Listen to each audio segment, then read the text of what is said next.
ওই ইব্রাহিমের স্যাক্রিফাইসের সর্বোচ্চ মাত্রার নিদর্শন যে কুরবানি, এই কুরবানি যখন আমরা করতে যাচ্ছি তখন আমাদের গোস্ত নিয়ে কাড়াকাড়ি লেগে যাচ্ছে।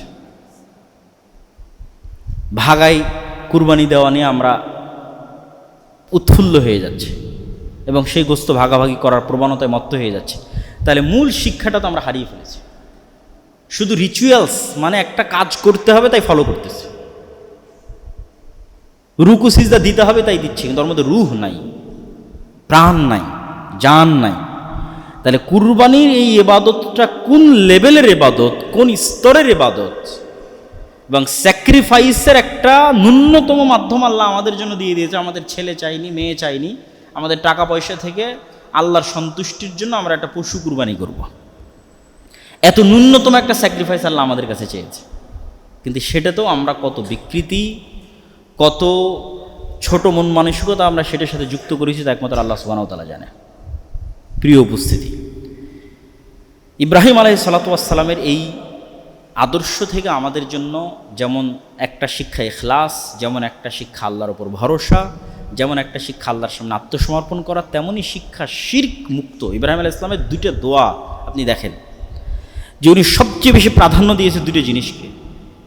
মানুষ কি চায় আল্লাহর কাছে, ইব্রাহিমের মতো নবীর আল্লাহর কাছে কি চাওয়া থাকতে পারে? দুটো জিনিস চাইছে, যে হে আল্লাহ রব্বি জাআলনি মুকিমাস সালাহ ওয়া মিন যুররিয়াতি, আমি আর আমার পরবর্তী বংশধর যেন সালাত আদায়কারী হয়। তাহলে সালাত আদায় কত বড় ইম্পর্টেন্ট হতে পারে, যার জন্য ইব্রাহিম আলাইহিস সালাম তার চাওয়ার মধ্যে এটা চেয়েছেন যে আমার পরবর্তী বংশধর যেন সালাত আদায়কারী হয়। আর একটা কি চেয়েছেন? ওয়াজনুবনি ওয়া বানিয়া আন না'বুদাল আসনাম, হে আল্লাহ আমি আর আমার বংশধর যেন মুশরিক না হয়। মানে শিরক অনেক ভয়ঙ্কর ভয়াবহ কিছু।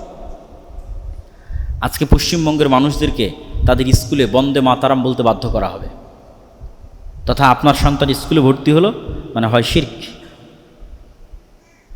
তাহলে এই যে তাওহীদের উপর টিকে থাকার এই প্রবণতা,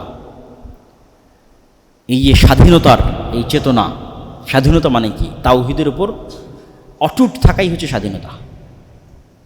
যেখানে আপনি তাওহীদের উপর অটুট থাকতে পারবেন আপনি স্বাধীন আছেন, অটুট থাকতে পারছেন না আপনি স্বাধীন নাই। এই জন্য ইব্রাহিমের চেতনা দরকার মুসলমানদের। তাহলে শিরক থেকে মুক্ত থাকা এবং সালাত আদায় করা, এই দুটেই ইব্রাহিম আলাইহিস সালাতু ওয়াস সালামের জীবনের সবচেয়ে বড় শিক্ষা, এবং এই দুটো শিক্ষা আমাদের জীবনে বাস্তবায়ন করতে হবে। ঈসা আলাইহিস সালাতু ওয়াস সালামও যখন মায়ের কোল থেকে প্রথম কথা বলেছেন, তখনও তার প্রথম দুটো বাক্য ছিল কি? ইন্নী আব্দুল্লাহ আতানিয়াল কিতাব ওয়া জাআলানি নাবিয়্যা ওয়া জাআলানি মুবারাকান আইনামা কুনতু ওয়া আওসানি বিস সালাতি ওয়াজ যাকাতি মা দুমতু হাইয়্যা। একদম ছোট্ট বাচ্চা বলছে আমি নবী, আল্লাহ আমাকে নবী করে পাঠিয়েছে, আর আল্লাহ আমাকে আদেশ দিয়েছে আমি যেন সালাত আদায় করি এবং যাকাত দেই। এই দুটাই আদেশ। আল্লাহ সুবহানাহু ওয়া তাআলা আমাদেরকে সামনে যে কুরবানি আসতেছে, জিলহজ মাসের 10 দিন আসতেছে, এই 10 দিনের এই শ্রেষ্ঠতম দিনে আল্লাহর ইবাদত করার, নফল সিয়ামের মাধ্যমে, আরাফার সিয়ামের মাধ্যমে, একটানা 9টা সিয়ামের মাধ্যমে, বেশি বেশি দানের মাধ্যমে, এবং স্বচ্ছ হৃদয়ে প্রকৃত ইখলাসের সাথে কুরবানি কেনার মাধ্যমে, এবং সেই কুরবানিটা ইব্রাহিমের যে চেতনা আছে স্যাক্রিফাইসের, ওই চেতনাকে মাথায় রেখে ওই কুরবানিটা করার জন্য আল্লাহ সুবহানাহু ওয়া তাআলা আমাদের তৌফিক দান করে। আল্লাহুম্মা আমিন। যে এই পশুটা যেভাবে আমরা কুরবানি করতেছি, কোনোদিন যদি প্রয়োজন হয় তাহলে আমরা নিজেরাও এরকম আল্লাহর রাস্তায় কুরবানি হয়ে যেতে পারি। এই প্রস্তুতি থাকতে হবে মনের ভিতরে আল্লাহ সুবহানাহু ওয়া তাআলার সন্তুষ্টির জন্য। এটাই তো শিক্ষা ইব্রাহিমের জীবনী থেকে। এবং আমাদের ছেলে মেয়ে এবং স্ত্রী পুত্রের মধ্যে ওই হাজেরার মতো যেমন তাওয়াক্কুল যেন থাকে, এবং সারার মতো আল্লাহর সাথে কানেকশন এবং পবিত্রতার যে দাবি উনি আল্লাহর সামনে করেছেন, সেই পবিত্রতা যেন আমাদের স্ত্রী পুত্রের মধ্যে থাকে, এবং ইসমাইলের যে আত্মসমর্পণ সেটা যেন থাকে। আল্লাহ সুবহানাহু ওয়া তাআলা আমাদের এই বিষয়গুলো থেকে শিক্ষা গ্রহণ করার তৌফিক দান করুক। আল্লাহুম্মা আমিন। কিন্তু যখন মানুষ অন্ধ থাকে তখন আসলে মানুষ সত্য গ্রহণ করতে পারে না। তাকে যখন রাজ দরবারে পেশ করা হলো, এবার রাজ দরবারে বাদশার সাথে তর্ক বিতর্ক, যে তুমি কোন রবের ইবাদত করো? তো আমি রব্বুল আলামিনের ইবাদত করি, যিনি ইহয়ি ওয়া ইউমীত। ইব্রাহিম ইসলাম বলছে যিনি জীবন দেন এবং মৃত্যু দেন। তো এটা আবার কোন বড় কথা হলো? জীবন আর মৃত্যু তো আমিও দিতে পারি। নিরপরাধ মানুষকে হত্যা করলো আর ফাঁসির দণ্ডপ্রাপ্ত মানুষকে মুক্তি দিয়ে দিল, বলে এই দেখো জীবিত মানুষকে মৃত দিলাম, আর এই মৃত যার ফাঁসি হতো একে মুক্ত করে দিলাম। তখন ইব্রাহিম আলাইহিস সালাম আর এইটার কোনো যুক্তি না দিয়ে উনি বললেন, ঠিক আছে, তুমি যেহেতু জীবিতকে মৃত করতে পারো, মৃতকে জীবিত করতে পারো, তাহলে আর একটা কাজ করে দেখাও যেটা আমার রব করেন। সেটা হচ্ছে উনি প্রতিদিন সূর্যকে একদিক থেকে উঠান এবং আর একদিকে ডুবান, পূর্ব দিকে উঠে পশ্চিম দিকে ডুবে। তো যেহেতু তুমি রব, তাহলে তুমি আজকে যে করো, সূর্যকে অন্য দিক থেকে উঠাও। ফাবুহিতাল্লাযী কাফার। এবং এটা এমন একটা চ্যালেঞ্জ, যেই চ্যালেঞ্জ আজ পর্যন্ত অব্যাহত, যে কেউই বিজ্ঞান বলেন, সায়েন্স বলেন, টেকনোলজি বলেন, সর্বোচ্চ স্তরেও যদি পৌঁছে যায়, হ্যাক করতে পারবে কিনা আসমানি নিজামকে। যেমন আমাদের সাইবার সিকিউরিটির মধ্যে আমার মোবাইলকে হ্যাক করে আরেকজন নিয়ে চলে যাবে, আমার সব তথ্য পাচার হয়ে যাবে, আমার মোবাইল আরেক জায়গায় বসে চালাবে, ঠিক আছে। রোবটের কন্ট্রোল বলেন, এআই এর কন্ট্রোল বলেন, সব কিছু হ্যাক করা যায়। তো তোমরা আসমানি নিজামকে হ্যাক করো। তোমাদের সায়েন্স এবং টেকনোলজি যত সর্বোচ্চ স্তরে পৌঁছে, এই চ্যালেঞ্জ এখনও অব্যাহত, যে আসমানের যে নিজাম, এই নিজামকে তোমরা হ্যাক করো। হ্যাক করে সূর্য এবং চন্দ্র যেভাবে চলতেছে, এদের চলার পথকে চেঞ্জ করে দাও যদি সম্ভব হয়। যদি না পারো, তাহলে এই চলাকে যিনি নিয়ন্ত্রণ করতেছে তাকেই মেনে নিতে হবে। এইগুলোই হচ্ছে ইব্রাহিম আলাইহিস সালাতু ওয়াস সালামের দাওয়াতের স্ট্র্যাটেজি এবং থিওরি। যখন পিতার সাথে শত্রুতা, জনগণের সাথে শত্রুতা, বাদশার সাথে শত্রুতা, একটার পর আর একটা ঘটতে থেকেছে। উনি সত্য পেয়েছে, প্রথমে পিতাকে দাওয়াত দিয়েছে, জনগণকে দাওয়াত দিয়েছে, ওখান থেকে বাদশার কাছে গেছে। সবাই যখন শত্রু হয়ে গেছে, তখন ওনার আর বাঁচার কোনো রাস্তা নেই। তখন সেই ঐতিহাসিক ঘটনা, যেটা সবাই জানি আমরা, যে বাদশাহ বলল, অনসুরু আলিহাতাকুম, এ তোমাদের ইলাহের শত্রু, তোমাদের রবের শত্রু, একে ধ্বংস করতে হবে, আগুন জ্বালাও। এবং আগুন প্রজ্বলিত করে ইব্রাহিম আলাইহিস সালাতু ওয়াস সালামকে সেখানে নিক্ষেপ করা হলো। আল্লাহ বললেন, কুলনা ইয়া নারু কুনি বারদাম ওয়া সালামান আলা ইব্রাহিম। আল্লাহ আগুনকে বললেন, তুমি আজকে ইব্রাহিমের জন্য ঠান্ডা শীতল হয়ে যাও। এবং ইব্রাহিম আলাইহিস সালাতু ওয়াস সালাম যখন আগুন শেষ হয়ে যাওয়ার পর বের হয়ে আসতেছেন, তখন অক্ষত। এবং অক্ষত অবস্থায় যখন বের হয়ে আসতেছেন, তখন বাদশাহ বুঝলো যে তাকে যেহেতু হত্যা করা সম্ভব হচ্ছে না, সেহেতু তাকে দেশ ছাড়া করাই সবচেয়ে সহজ উপায়। আর আল্লাহর পক্ষ থেকেও ইব্রাহিম আলাইহিস সালাতু ওয়াস সালাম হয়তো হিজরতের জন্য অনুমতি প্রাপ্ত ছিলেন। সকল নবী এবং দায়ীর জীবনে হিজরত একটা পার্ট। তো ইব্রাহিম আলাইহিস সালাতু ওয়াস সালাম হিজরত করলেন ইরাক থেকে ফিলিস্তিন, শাম, সিরিয়া। আজকের ফিলিস্তিন এবং আজকের সিরিয়া এক নামেই পরিচিত, সেই নামটা হচ্ছে শাম। শামে হিজরত করলেন, ফিলিস্তিনে হিজরত করলেন। এই জন্য মুহাম্মদ সাল্লাল্লাহু আলাইহি ওয়াসাল্লাম বলেছেন, কিয়ামতের পূর্ব মুহূর্তে হক থাকবে কোথায়? যেখানে আমার পিতা ইব্রাহিম হিজরত করে গেছিলেন। এক জায়গায় মুহাম্মদ সাল্লাল্লাহু আলাইহি ওয়াসাল্লাম হিজরত করে গেছে, সেটা হচ্ছে মদিনায়, ওখানে কিয়ামত পর্যন্ত হক থাকবে। আর এক জায়গায় মুহাম্মদ সাল্লাল্লাহু আলাইহি ওয়াসাল্লামের পিতা ইব্রাহিম আলাইহিস সালাম হিজরত করেছেন শাম, ওখানে কিয়ামত পর্যন্ত হক থাকবে এবং হকের অনুসারীরা থাকবে, আজও আছে। তো ইব্রাহিম আলাইহিস সালাতু ওয়াস সালাম যখন শামে গেলেন, কখন কোথায় কিভাবে বিবাহ হলো তার বিস্তারিত বর্ণনা কোরআন এবং হাদিসের মধ্যে পাওয়া যায় না। সরাসরি স্ত্রীর সাথে ঘটনা শুরু। তো বিবাহ যখন বাপের সাথে ছিলেন তখনও হয়ে থাকতে পারে, যখন ফিলিস্তিনে আসছেন তখনও হতে পারে। সারা আলাইহিস সালাতু ওয়াস সালাম হচ্ছেন ইব্রাহিম আলাইহিস সালাতু ওয়াস সালামের প্রথম স্ত্রী। আর মিশর আর এই ফিলিস্তিনের কানেকশন হচ্ছে ঐতিহাসিক, 5000 বছরেরও পুরাতন কানেকশন। এই রাস্তা, এই পথ, ওই একই পথ যে পথে ইব্রাহিম আলাইহিস সালাম এখন চলতেছে, ওই সেম পথে মুসা আলাইহিস সালাম পালিয়ে গেছিলেন।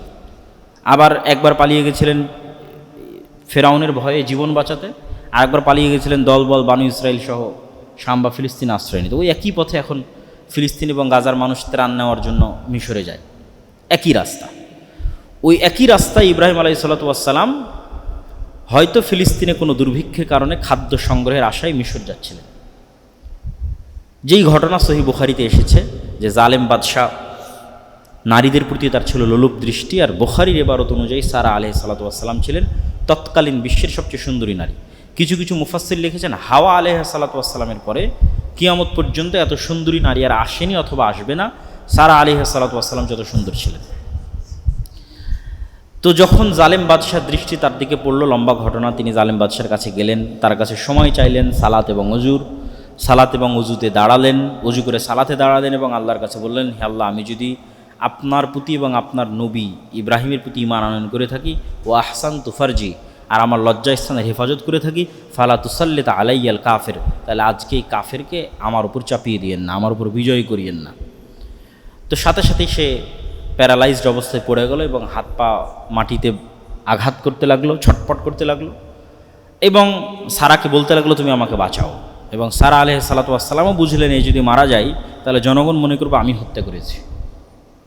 তখন তিনি আবার আল্লাহর কাছে দোয়া করলেন। তো পরপর এই ঘটনা 3 বার ঘটছে, তথা সে তার খারাপ কাজের দিকে এগিয়ে যাচ্ছে, সারা আলাইহিস সালাম দোয়া করছেন, সে উল্টে পড়ে যাচ্ছে, আবার সে অনুনয় বিনয় করে কান্নাকাটি করে চাচ্ছে আমাকে বাঁচাও, সারা আলাইহিস সালাম আবার আল্লাহর কাছে দোয়া করছেন, আবার সে সুস্থ হয়ে যাচ্ছে, আবার সে এগিয়ে যাচ্ছে সারা আলাইহিস সালামের দিকে। তো ঘটনা এরকম 3 বার। তো এখানে যেটা বোঝা যায় যে সারার সাথে আল্লাহ সুবহানাহু ওয়া তাআলার যে কানেকশান, এটা এতটা ডাইরেক্ট কানেকশান যে উনি মুখ দিয়ে যখন যেটা উচ্চারণ করতেছেন সাথে সাথে ওটা বাস্তবায়ন হয়ে যাচ্ছে। আল্লাহ সুবহানাহু ওয়া তাআলার কিছু কিছু বান্দা এই স্তরে পৌঁছে যায়, যেই স্তরে পৌঁছে গেলে তার মুখ দিয়ে যেটা উচ্চারিত হয় ওটা বাস্তবায়ন করা আল্লাহর জন্য লাজিম হয়ে যায়। আল্লাহ সুবহানাহু ওয়া তাআলা ওটা করা তার নিজের জন্য আত্মসম্মানের মাধ্যম মনে করেন, যে আমার এই বান্দা এটা বলেছে, এটা না করা মানে আল্লাহ সুবহানাহু ওয়া তাআলা আত্মসম্মানে আঘাত লাগা। এই রকম নিকটতর স্থানে আল্লাহ সুবহানাহু ওয়া তাআলার পৌঁছে যায় দুনিয়ার কিছু মানুষ, ওই রকম তিনিও একজন। তো বাদশাহ যখন বুঝলো যে না এনার সাথে আমি কোনো ক্ষতি করতে পারবো না, তখন সে তার কাছে যে সমস্ত মহিলারা ছিল তাদের মধ্যে সবচেয়ে ভালো, সবচেয়ে উন্নত বংশের, সবচেয়ে অভিজাত বংশের, হয়তো কোনো যুদ্ধের সময় বন্দি অবস্থায় তার কাছে ছিল, হাদিয়া হিসেবে হাজরা আলাইহিস সালাতু ওয়াস সালামকে সারা আলাইহিস সালাতু ওয়াস সালামের সাথে দিলেন, ইব্রাহিমের সাথে। আর যেহেতু সারার গর্ভে কোনো সন্তান ইব্রাহিমের ছিল না, সেহেতু সারার সম্মতিতে ইব্রাহিম আলাইহিস সালাতু ওয়াস সালাম দ্বিতীয় বিবাহ করলেন হাজরা আলাইহিস সালাতু ওয়াস সালামকে সন্তানের আশায়। এবং প্রথম সন্তান যখন হয়, বিভিন্ন ইতিহাসবিদের মতে যে ইসমাইল আলাইহিস সালাম যখন হয় তখন ইব্রাহিম আলাইহিস সালামের বয়স 80 বছর প্লাস, যেটা কোরআন মাজিদেও এসেছে যে আলহামদুলিল্লাহিল্লাযী ওয়াহাবালি, ওই সত্তার আমি প্রশংসা করছি যে সত্তা আমাকে বার্ধক্য বয়সে আলাল কিবার ওয়াহাবালি ইসমাইল ওয়া ইসহাক, আমাকে ইসমাইল এবং ইসহাক দিয়েছেন আমার বার্ধক্য অবস্থায়, বৃদ্ধ অবস্থায়। তো প্রথমে ইসমাইল, তো যে স্ত্রীর সন্তান হয় তার প্রতি স্বাভাবিকভাবে স্বামীর ভালোবাসা এবং আগ্রহ বাড়ে, সন্তানের প্রতি আদর এবং যত্ন এবং স্নেহ বাড়ে।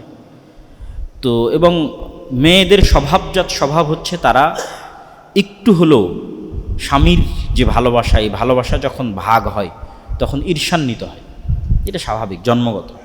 রাসূল সাল্লাল্লাহু আলাইহি ওয়াসাল্লামের স্ত্রীরাও হয়েছে। তো এইটার সমাধান কল্পে আল্লাহর আদেশে, এবং এটার পিছনে আল্লাহর হিকমা ছিল, আল্লাহর আদেশে ইব্রাহিম আলাইহিস সালাতু ওয়াস সালাম হাজেরাকে এবং তার সন্তান ইসমাইলকে রেখে আসলেন 1200 কিলোমিটার, তথা প্রায় 1 থেকে 1,500 কিলোমিটারের দূরত্বের পথ মক্কা।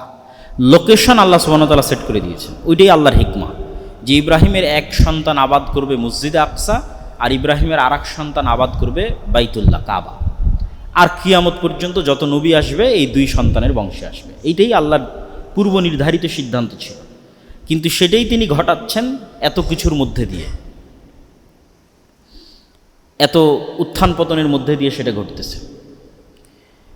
তো ইসমাইল এবং হাজেরা আলাইহিস সালাতু ওয়াস সালামকে যখন মক্কায় 1200 কিলোমিটার দূরে রেখে আসতেছেন, তখন সহিহ বুখারীর ইবারতে ইব্রাহিম আলাইহিস সালাতু ওয়াস সালাম ফেরত আসতেছেন এবং হাজেরা আলাইহিস সালাতু ওয়াস সালাম তাকে বারবার জিজ্ঞেস করছেন, আইনা তাযহাব আনতা ইব্রাহিম, আপনি কোথায় যাচ্ছেন হে ইব্রাহিম?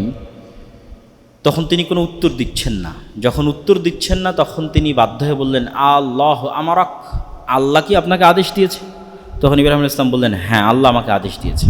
তখন হাজেরা বললেন, ফালা ইউদাইয়ানাল্লাহু আবাদা, যদি আল্লাহর আদেশ হয় তাহলে আমাদের হেফাজতের জিম্মেদারির দায়িত্ব আল্লাহর, তাহলে আমাদেরকে আর ধ্বংস এবং ক্ষতি কেউ করতে পারবে না, তাহলে এইটা নিয়ে আমি আর চিন্তা করতেছি না। কেননা এটা এমন এক ওয়াদি, এমন এক উপত্যকা, ওই হাদিসের ইবারতের মধ্যে আছে লাইসা ফিহি ইনসুন ওয়ালা শাই, এই উপত্যকায় মানুষ তো নাই ওয়ালা শাই, কিছুই নাই, পশু পাখি জীব জন্তু জানোয়ার গাছপালা কিচ্ছু নাই।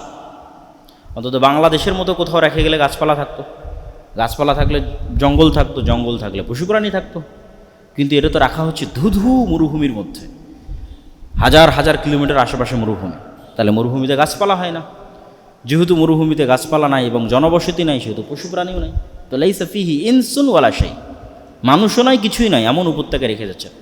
এবং একই কথা কোরআনে ইব্রাহিম আলাইহিসসালাতু ওয়াসসালাম যখন হাজেরাকে রেখে আড়াল হলেন পাহাড়ের, তখন তিনি যখন আল্লাহর কাছে দোয়া করতেছেন, তখনও ওই জায়গায় আছে আল্লাহুম্মা ইন্নী আসকানতু মিন যুররিয়াতি বিওয়াদিন গায়রা জি যারইন ইনদা বাইতিকাল মুহাররম, হে আল্লাহ, আমি এমন উপত্যকায় আমার স্ত্রী সন্তানকে রেখে যাচ্ছি, গায়রা জি যারইন, যেখানে একটা গাছপালাও নাই।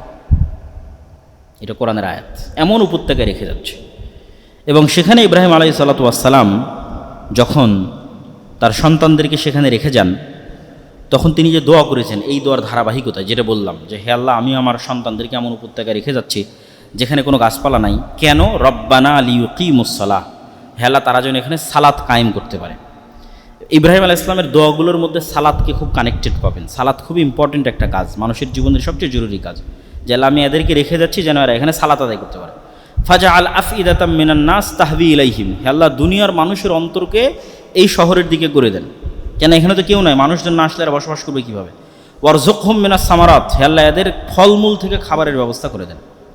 রব্বানা ইন্নাকা তা'লামু মা নুখফি ওয়া মা নু'লিনু ওয়া মা ইয়াখফা আলা আল্লাহি মিন শাইইন ফিল আরদি ওয়া ফিস সামা, আলহামদুলিল্লাহি রাব্বিল আলামিন, রব্বি জাআলনি মুকিমাস-সালাহ ওয়া মিন যুররিয়াতি, হে আল্লাহ, আপনি আমাকে এবং আমার পরবর্তী বানান। রব্বানা ওয়া তাকাব্বাল দুআ, হে আল্লাহ, আপনি আমার দোয়াকে কবুল করেন। এগুলো ছিল ইব্রাহিম আলাইহিস সালামের দোয়া যখন তিনি ইসমাঈল আলাইহিস সালামকে এবং হাজেরাকে রেখে যাচ্ছেন। আর সহিহ বুখারীর বর্ণনায় যেহেতু হালকা হয়তো কিছু খেজুর, হালকা হয়তো পানি ছিল, যেটা শেষ হয়ে গেল, এবং যে ঘটনা আমরা সবাই জানি যে লম্বা কষ্ট, দুঃখ, পানির জন্য দৌড়াদৌড়ি সাফা এবং মারওয়ায় উনি কয়েকবার করে উঠলেন এবং নিকটবর্তী কাউকে দেখা যায় কিনা, মানুষজনের কোনো সাহায্য পাওয়া যায় কিনা, এটার চেষ্টা করতে থাকলেন। ওই জায়গায় আল্লাহ সুবহানাহু ওয়া তাআলা বলেছেন, ইন্নাস সাফা ওয়াল মারওয়াতা মিন শাআইরিল্লাহ, আল্লাহ হচ্ছে এই সাফা এবং মারওয়া পাহাড়কে কিয়ামত পর্যন্ত নিদর্শন বানিয়ে দিয়েছেন। তাহলে একজন সাধারণ মহিলা নির্জন মরুভূমিতে একটা স্বাভাবিক কাজ করতেছে, ইবাদতের উদ্দেশ্যে করতেছে না, কিন্তু তার সন্তানের পানি অনুসন্ধানের জন্য স্বাভাবিক একটা কাজ করছে। সেটা হচ্ছে আমি থাকলেও করতাম, আপনি থাকলেও করতেন, সেটা হচ্ছে দৌড়াদৌড়ি।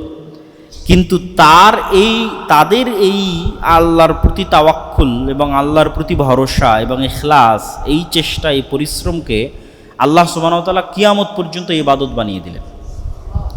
যেখানে পৃথিবীর সর্বশ্রেষ্ঠ মানুষ মুহাম্মদ সাল্লাল্লাহু আলাইহি ওয়াসাল্লাম পর্যন্ত ইবাদত হিসেবে সাফা মারওয়ায় দৌড়েছে, এবং হজের সময় লাখ লাখ মানুষ দৌড়াবে, এবং গত হাজার হাজার বছর থেকে মানুষ দৌড়াচ্ছে। এবং আল্লাহ বললেন যে আমি সাফা এবং মারওয়াকে নিদর্শন বানিয়ে দিয়েছি। তাহলে তাদের অন্তরের ইখলাস এবং তাওয়াক্কুল আল্লাহর কাছে কত প্রিয় ছিল এবং কত পবিত্র ছিল, এবং তাদের ঈমান কোন লেভেলের ছিল। তো মানুষ মনে করে যে ইসমাঈল আলাইহিস সালামের পায়ের আওয়াজে, যদিও হাদিসের বর্ণনায় জিবরাইল আলাইহিস সালামের পা অথবা পাখা এটির আঘাতের শব্দ পাওয়া গেল এবং মাটির নিচ থেকে পানি বের হতে লাগলো। এবং এটাও এখন পর্যন্ত মুজিজা হিসেবে অক্ষত এবং অবিকৃত আছে, যে কোনো জায়গার, আমাদের বাংলাদেশের মতো এত বৃষ্টিস্নাত, এত নদীমাতৃক দেশেরও পানির স্তর নিচে নেমে যায়।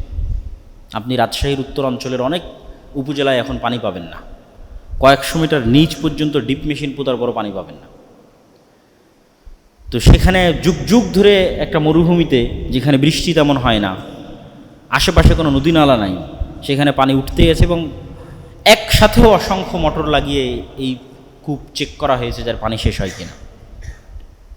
তো রাসূল সাল্লাল্লাহু আলাইহি ওয়াসাল্লাম বলেছেন, মা ও জমজম লিমা শুরিবালাহ, যে উদ্দেশ্যে জমজমের পানি পান করা হবে সেটা পূরণ হবে।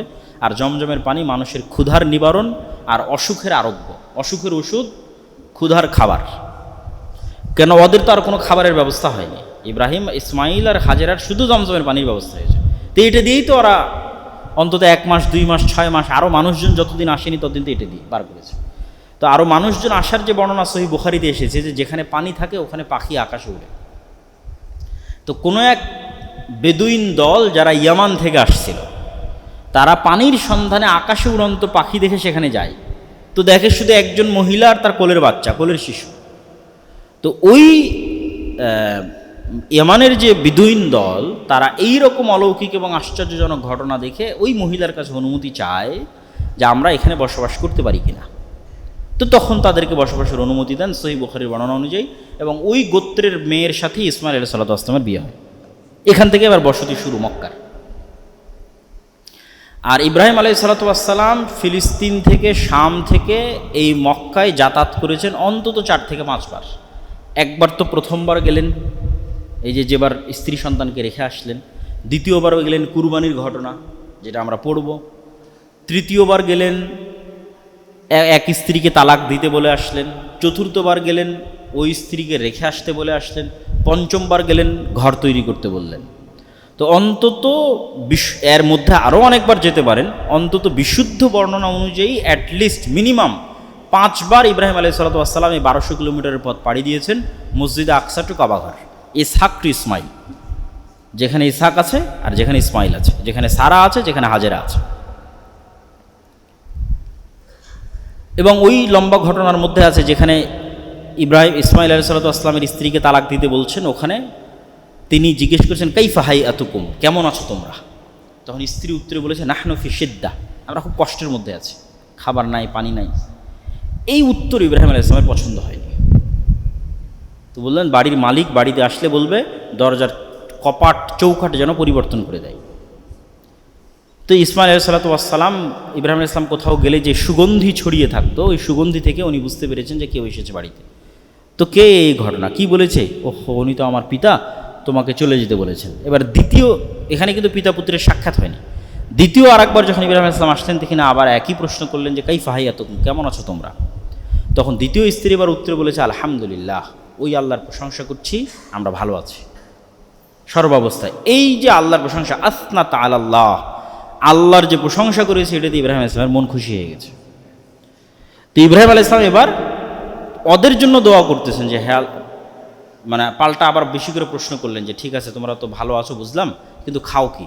তো বলে পানি আর গোস্ত, পানি জমজমের পানি, গোস্ত হচ্ছে শিকারের গোস্ত। তখন ইব্রাহিম আলাইহিস সালাম বলেন হে আল্লাহ, এদের পানিতে আর এদের গোস্তে বরকত দেন।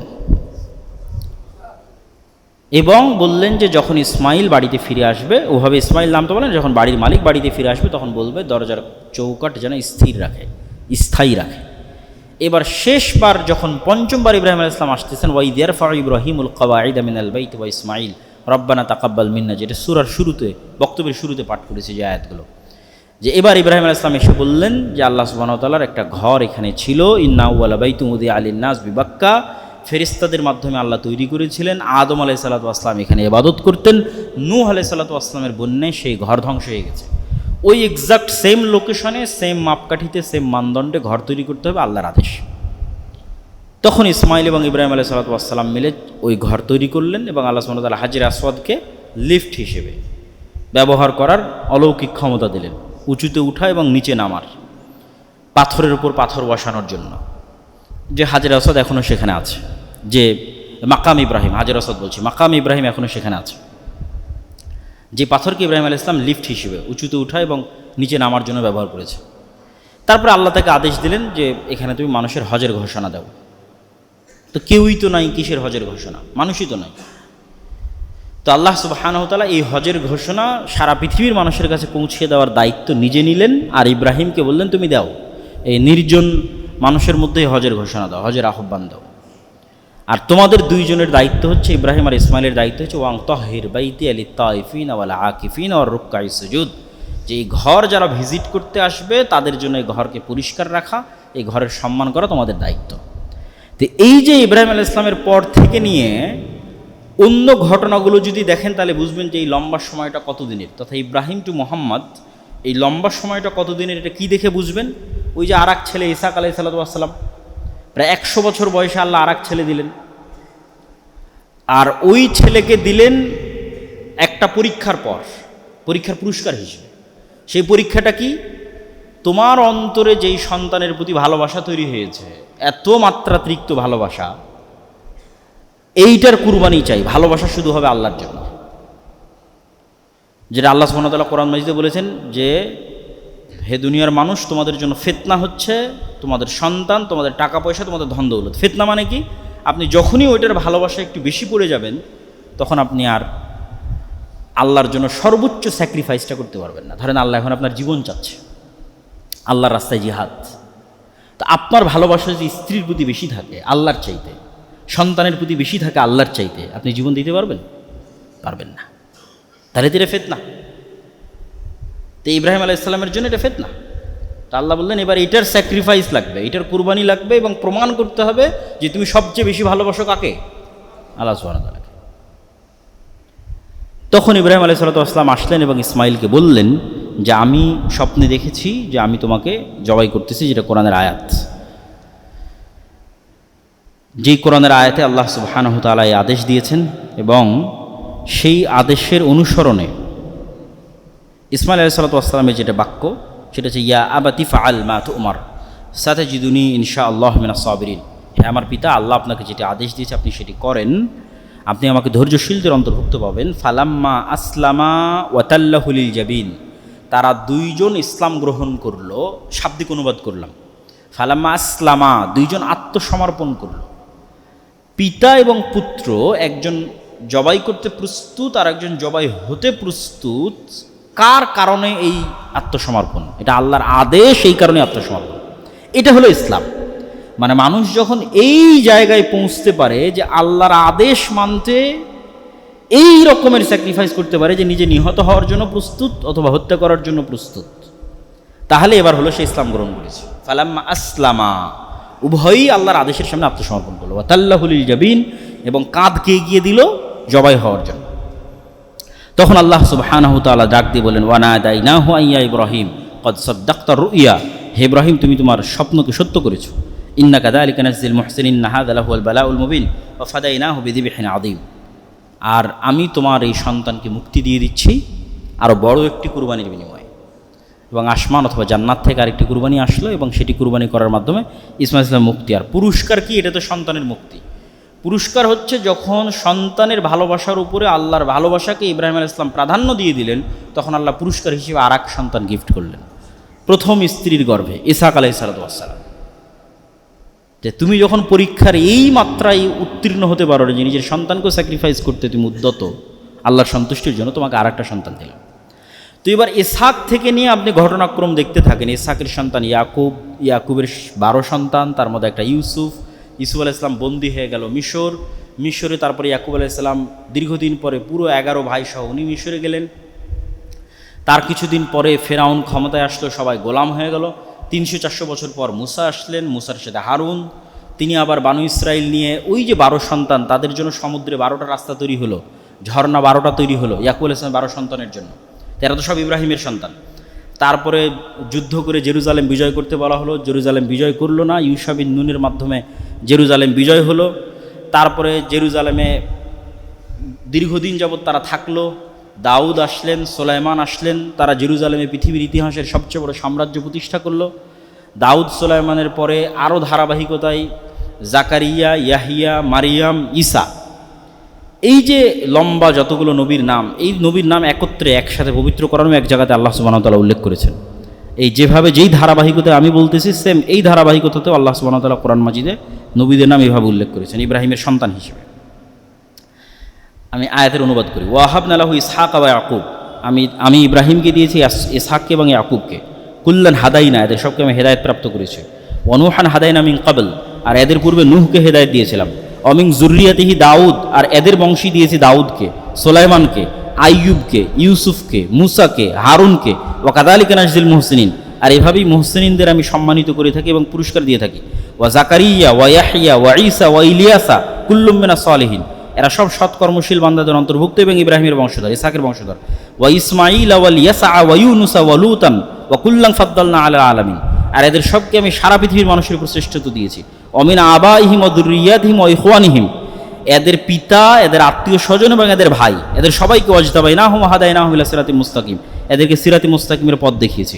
তাহলে এই যে লম্বা ঘটনা ঈসা আলাইহিস সালাম পর্যন্ত চলতেছে, এই পুরো সময়টা কিন্তু ইসমাইলের বংশধরেরা মক্কায় আছে, তাদের মধ্যে কোনো নবী প্রেরিত হয়নি। এই যে এতগুলো ঘটনা ঘটছে, এগুলো সব ইসহাকের বংশে ঘটতেছে। কিন্তু এই পুরো সময়টাতেও ইসমাইলের বংশধরেরা কোথায় আছে? মক্কায় আছে। এবং ওই কাবাঘর আছে, সেই কাবাঘরে হজও হয়, ওই জমজমের পানি আছে যেখান থেকে তারা উঠায় এবং সম্মান করে। এবং মুহাম্মদ সাল্লাল্লাহু আলাইহি ওয়াসাল্লামের যখন জন্ম হচ্ছে, তখন আব্দুল মুত্তালিব এবং আবু তালেব, এদেরও সবচেয়ে বড় জিম্মেদারি কি? কাবাঘরকে রক্ষা করা, মানুষজন হজে আসলে তাদেরকে পানি পান করানো, জমজমের দেখাশোনা করা, এটাই কাজ। তাহলে মুহাম্মদ সাল্লাল্লাহু আলাইহি ওয়াসাল্লাম যখন বড় হচ্ছে, উনি সবচেয়ে বড় সম্মানের জায়গা ওনার কাছে কাবা, সবচেয়ে পবিত্রতার জায়গা হচ্ছে কাবা। কেন? ওনার বংশধর সবাই এটার দায়িত্বশীল, যেটা সূরা ফিলের মধ্যে দেখেছেন, আলাম তারা কাইফা ফাআলা রাব্বুকা বিআসহাবিল ফিল, যেটা মুহাম্মদ সাল্লাল্লাহু আলাইহি ওয়াসাল্লামের জন্মের বছর, যে আব্রাহার বাহিনী ইয়ামান থেকে আসলো এই কাবাকে ধ্বংস করতে। তখন আব্দুল মুত্তালেব কাবাকে রেখে দিয়ে পাহাড়ের দিকে চলে গেলেন। তো লোকজন বলল যে কাবা দেখার দায়িত্ব তোমার, তুমি নিশ্চিন্তে পাহাড়ে চলে যাচ্ছ। তো বলে এই কাবা দেখার দায়িত্ব আমার নয়, এই দেখার দায়িত্ব যার তিনি আছেন, তিনি উপরে আছেন, এটা তার দেখার দায়িত্ব, আমার দেখার দায়িত্ব না। আমি আমার গরু, ছাগল, ভেড়া, মহিষ, উট এগুলো নিয়ে আমি আশ্রয়ে চলে গেলাম, আব্রাহা যা ইচ্ছা করুক। তো তাহলে এই ঘটনাগুলো কখন ঘটতেছে? যখন মুহাম্মদ সাল্লাল্লাহু আলাইহি ওয়াসাল্লামের জন্ম হবে তখন। তাহলে মুহাম্মদ সাল্লাল্লাহু আলাইহি ওয়াসাল্লাম জন্ম হওয়ার পর সবচেয়েতে ওনার পবিত্র এবং প্রিয় জায়গা হচ্ছে কাবা। তারপরেও ওনাকে আদেশ দেওয়া হলো যে তুমি সালাত আদায় করো মসজিদে আকসার দিকে। এটাই ছিল সবচেয়ে কঠিন, এটাই কানেকশন আব্রাহামিক দুই রিলিজিয়ানের দুই ভাইয়ের মধ্যে, ইসহাকের বংশধর এবং ইসমাইলের বংশধরের মধ্যে কানেকশন, যে তুমি আছো মক্কায়, আছো কাবায়, কিন্তু কাবায় থেকে সালাত আদায় করো মসজিদে আকসামুখী।